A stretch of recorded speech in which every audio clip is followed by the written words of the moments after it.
Hi there, welcome to English Lessons with Inlingua Vancouver. My name is Jacob, and today I'm going to talk to you about vowel sounds.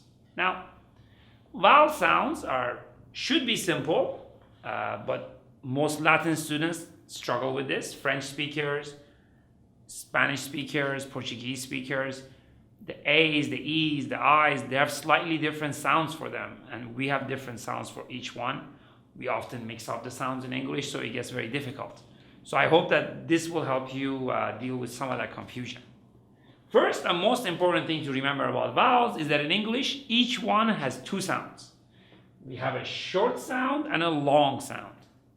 And if you look at this carefully, you can see that pan, like a frying pan, P-A-N, like apple, pan, is short.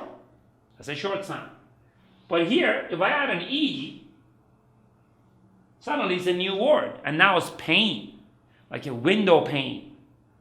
The pronunciation is the same as the word P-A-I-N, but it's not P-A-I-N, it's P-A-N-E, which means the frame of a window, or a window frame, or window pane, as we say. So, here we can see that with simple E, it went from a short sound to a long sound. So once you have another vowel, and you have a consonant between the two vowels, the first vowel usually becomes a long vowel, especially in smaller words. So here we have the word scent, like smell, scent. You change that T for an E, and voila, you have the word seen.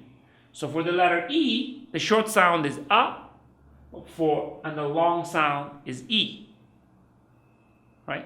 Now, when I say short and long, it doesn't necessarily mean that one sound is shorter or longer. It's just what we're going to use to make this more sensible. Because if you look at pin, P-I-N, pin, for the letter I, pin, E, that is the short sound. Whereas for E, seen, that was the long sound. It is slightly longer, though, if you pay attention. Seen, pin, pin. And then you put an I-E at the end of it, and suddenly pin becomes pine, like the pine tree. So, A, pan, pain. E, scent, seen. I, pin, pine, short, long. Then we get to O, a ton. A ton. In English, we don't say ton, we say ton. 1,000 kilograms, ton. The short sound for O is not O, it's A. Like the word O-N, on the table. That's the short sound for the letter O. You add an E at the end here, voila, you have a new word again. Tone. Tone. So here, O is the long sound this time. Tone. Short is A, long is O. And then, of course, the last one, what I call the part-time vowel, is umbrella. Because U, is the short sound, umbrella. There is no vowel here. As you can see, consonant, consonant, consonant. Then there is a vowel.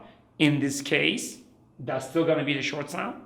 But here in the word uniform, after N we have another vowel, uni, and this becomes U, not A. And in the case of U, the long sound is so long that it's not a vowel anymore. It becomes a consonant. So uniform is not actually beginning with a vowel sound. And that's why you have a uniform, not an uniform, but you have an umbrella, because that's a short sound, that's a long sound. I hope that helps. Now, unfortunately, this is not always true. And this is where the real confusion begins. And a lot of students struggle with this. I had a student ask me today, which has inspired me to make this video for you.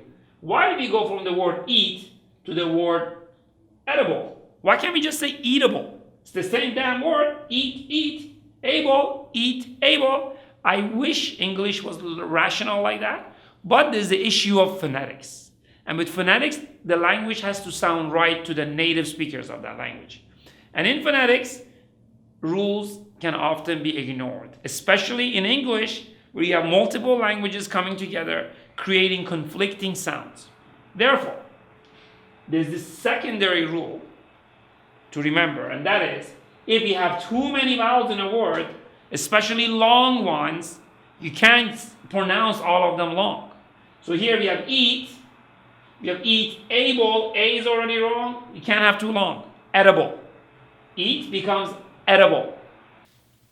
So here you have another word, mobile. Many of you notice mobile means movement. A mobile phone, a mobile home. I need to be mobile, I need to be moving, so on and so forth. You add the word auto to it. Do we say automobile? Of course not. It's automobile. And many students get frustrated. I've had arguments in the classroom.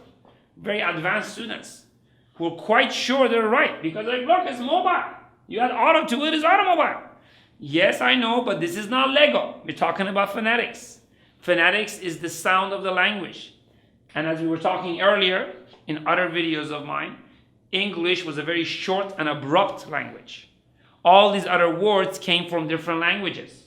And to the English speaker, having these long vowels doesn't sound natural. Having too many long vowels in the same word just simply doesn't sound English. So where we have more and more vowels, especially long sounds, we just go ahead and simplify them. So mobile becomes automobile. Eat becomes edible. And this one is very interesting. I think it really drives the home. Well, it really drives the message home. And that is the word discriminate. And yes, English people even discriminate against others because of the way they speak, because it's not efficient enough for them. They often say our language is the best. I don't necessarily agree with that, but as I'm sure you've heard other English teachers say, Anglo-Saxons are quite proud of their language, and they do discriminate. But when it comes to sounds, they also discriminate. So the word discriminate, you add an in at the beginning, and suddenly it becomes indiscriminate. So the 8 at the end is gone. Indiscriminate. Look at what's happening. In, this, net. By the time you get to the 3rd, 4th, and 5th vowel sounds, they're barely pronouncing them. Now you're entering the realms of schwa, which is the sound of And it could be an A, it could be an E, it could be an I, it could be an O, it could be a U, it could be any of those vowels. But to the English speaker, it doesn't matter. It's just a schwa. They're just too lazy to say it. They've already said 2, 3 vowels, they're exhausted, they're just gonna simplify the rest. And I'm sure all of you have had problems with schwas in other situations. So remember, even if it's a long vowel, discriminate. The word becomes too long, it becomes short. Indiscriminate, right? So they indiscriminately go around and change vowel sounds. And that frustrates other Latin students, and I understand that, but now you know. So eat becomes edible, and mobile becomes automobile. I hope you just find this helpful. If you have any comments, please leave them below. Thank you for listening, and subscribe to our channel, and we look forward to seeing you again.